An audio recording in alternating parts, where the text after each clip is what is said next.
Welcome back, I'm the Watch King. On this video, we're going to talk about my personal GMT Master 2, the story of getting it, and what it has done to my personal collection and my whole watch life. So this is the piece in question here. This changed my collecting habits. I would say in a bad way. And we'll get to that in a minute because this watch is phenomenal.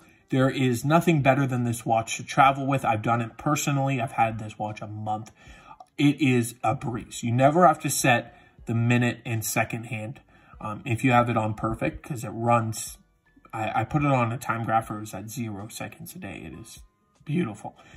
You don't have to, the date, there's no quick set, but boom, you can just switch it with that hour hand. And honestly, I would say do that with most of the pieces, right? If you can do that on a sub, but then it wouldn't be a Submariner, but that would be so cool if they did that. They also do that on the Explorer 2. So I guess that's just something that they do with 2s. They don't do that on the Yachtmaster 2 though. But that's a separate watch, separate story with that one. So going back to this piece is just unbelievable. This is I would say very much a grail watch for me. It was a very expensive purchase. It was the most expensive, the second being my other Rolex.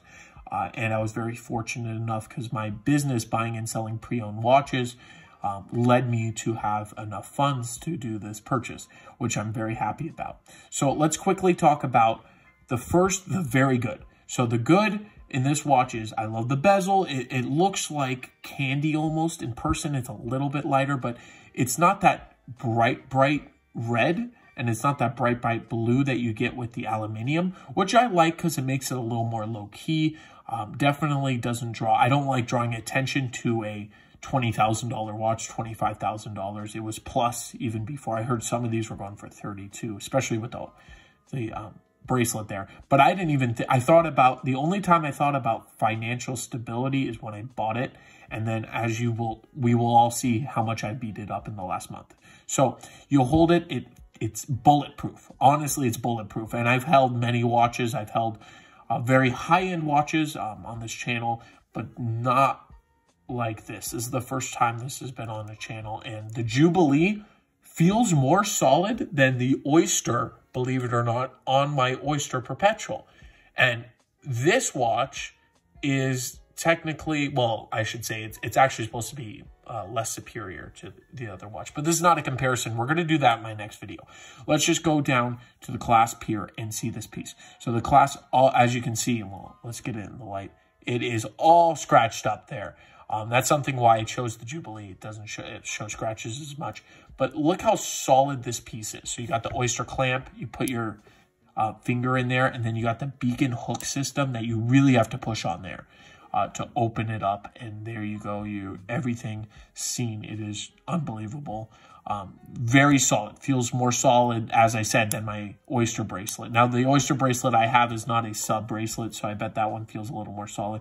You wear this watch, you know it's not going to fall off. You know it's not going to miss a beat. And this is why I'm going to get to my last section of the video of where I say it ruined it. So I cannot go out. I've tried. I put on the Tudor GMT very recently, and it doesn't feel like this. It doesn't feel as good.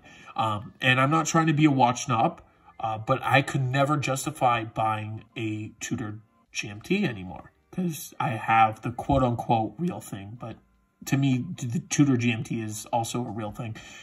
Recently, I've looked at the Tag one, too. You put it on, and it's just like, okay, but this is copying this watch, and I have this watch. So it's such a weird feeling. You can't really get a GMT, unless it's a unique GMT where it doesn't have the double, I should say double colors on the bezel and the fourth hand. I mean, there's other GMTs where they have a sub-dial, and that would be something, I haven't looked at that. But when you buy this watch, even, I guarantee you if I sold it, which I'm not planning on selling it because I don't think I'll ever get another one, in an AD, I should say. But if you do, you can put on another GMT and it just won't feel the same. So it's just, they built it so good that it spoiled, I will say spoils for every other watch. That I don't get a feeling in the Oyster Perpetual. Now, the Oyster Perpetual is a great watch, and we're going to get to that in another video. But that one, I feel like I can have a three-handed, let's say, JLC, let's say. But this is a different type of watch. But any other three-handed sports kind of thing, I think I can handle.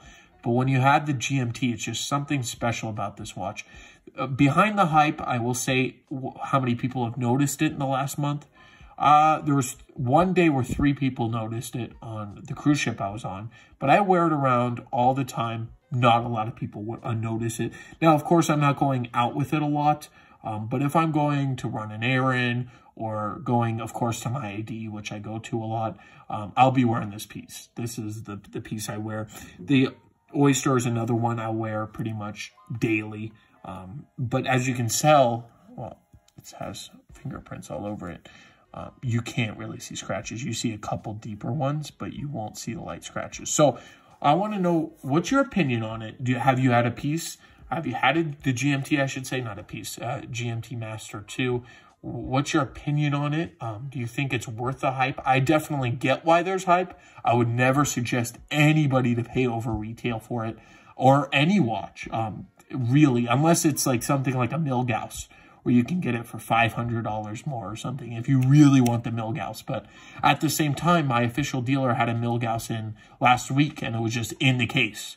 It was just there. So I think it's going to start, hopefully I should say, it should start coming back where we can start getting, I don't think GMTs will be a little bit longer, but definitely Datejust, things like that. Oyster Perpetuals, hopefully, will be in and available at AD. So what is your opinion on it? Are you going to wait it out? And also, it's $11,000 too. So that is such a, I should say, that's a lot of financial commitment to make to one watch.